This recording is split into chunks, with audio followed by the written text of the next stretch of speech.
Hey everyone, and welcome. Today we're going to be talking about the movie Elvis.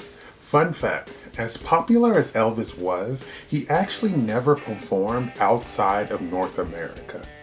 This movie came out in 2022 and stars Austin Butler, Tom Hanks, and Olivia DeJonge, and was directed by Baz Luhrmann. So, without further ado, let's get right into it.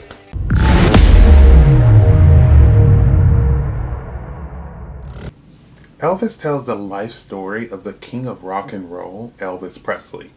We see his ups and downs of his career and also how his tumultuous relationship with his manager led to various issues in his personal life. Elvis is a music biopic filled with some classic Elvis songs as well as some new additions. It has similar vibes to The Great Gatsby, Rocket Man, or Bohemian Rhapsody. Going into this movie, I didn't know much about Elvis, so I was interested to see how this movie would go about showing his life. It was cool to see his whole life played out on screen and see some of the behind the scenes of what happened and what he had to go through. Tom Hanks plays the antagonist, Colonel Tom Parker, which was a little bit weird to see, but he was pretty unrecognizable, but he did such a good job in this role. He is the narrator of the story, and it was interesting to have him be the narrator considering he is not the good person we thought that he would be when we're watching the film. We learned that the Colonel was taking about 50% of what Elvis made, which is crazy, and really worked him to death. They didn't realize until after Elvis's death that this was the case, but in the film they show how he's constantly making deals behind Elvis's back and making promises he won't keep when Elvis was pretty much trying to just treat his family to nice things and travel around the world. When looking up Elvis, I was surprised to learn that in a 21-year span, he released 24 studio albums and 18 soundtrack albums, which is a lot considering most artists like nowadays maybe release at most one album a year, but also they take breaks like in between, they might release 3 albums and then take a break for a couple of years, and Elvis was just going back to back to back.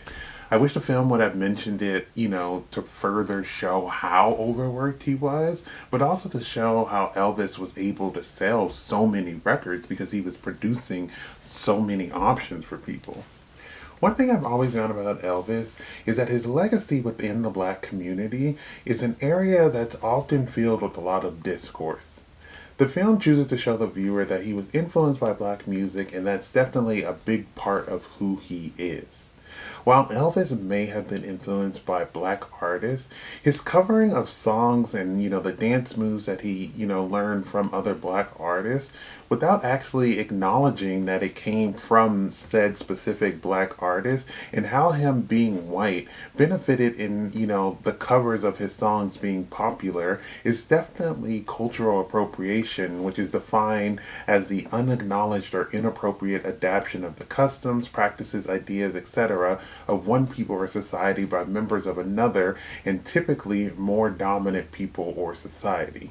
The film frames it in a way that Tom Parker may have been the reason Elvis didn't speak up about these things, but Elvis was his own person and he was capable of making these decisions on his own. Elvis and Priscilla's relationship is also something that's a delicate topic that the film tries to be sensitive about, but I thought that they missed an opportunity to talk about it.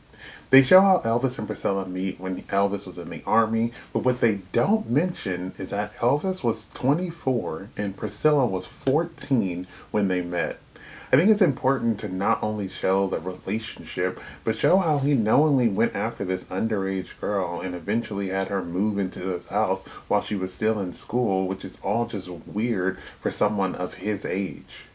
One thing that Baz Luhrmann does that, I think is great in his films is adding some great music. In this film, we get a lot of the classic Elvis songs, but we also get some new songs that were made for this film from different artists. The lead single of this soundtrack, Vegas by Doja Cat, is amazing and also uses parts of the Big Mama Thornton version of Hound Dog and was the perfect addition to this soundtrack. I love how Baz incorporates music into his movies in a way that will have the viewers wanting to hear more and go and seek the soundtrack. My favorite part of this movie was Austin Butler in the title role. I was amazed at his ability to get Elvis's mannerisms down and even mimic his singing. When he was announced for the person to play Elvis, I was really surprised that they chose him. But after watching the film, I thought he did a fantastic job with, portraying Elvis. Elvis is a movie that missed the mark for me on a couple of things, but overall, I did really enjoy learning about the king of rock and roll. The cast of this film is great, and the soundtrack for the movie is amazing as well. If you haven't seen Elvis, and I honestly suggest that you go check it out. Thank you for watching my video. I would love to hear your thoughts down below in the comments. If you have not subscribed, please do so you can keep up to date with more of my videos. But besides that, everyone stay safe, have fun, and goodbye.